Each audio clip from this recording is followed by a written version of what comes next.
नागपुरात लोकसभा निवडणुकीच्या पार्श्वभूमीवर भाजपकडून गाव चलो अभियान राबवण्यात येणार आहे आणि यासाठी उपमुख्यमंत्री फडणवीस पारडसिंगा गावामध्ये 24 तास मुक्काम करणार आहेत। तर भाजप प्रदेशाध्यक्ष चंद्रशेखर बावनकुळे यांचा वडोदा गावामध्ये मुक्काम असणार आहे।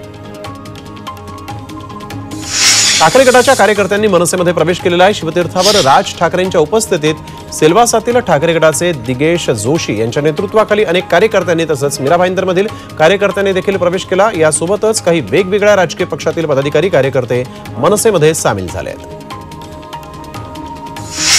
पुण्याच्या चाकणमध्ये युवा काँग्रेसनं आंदोलन केलं। महाराष्ट्रातून उद्योगधंदे बाहेरच्या राज्यात जात आहेत आणि स्पर्धा परीक्षांमध्ये सातत्यानं पेपरफुटी होत असल्याचा आरोप यावेळेस करण्यात आला। तसंच सरकारविरोधात रास्ता रोको देखील करण्यात आला।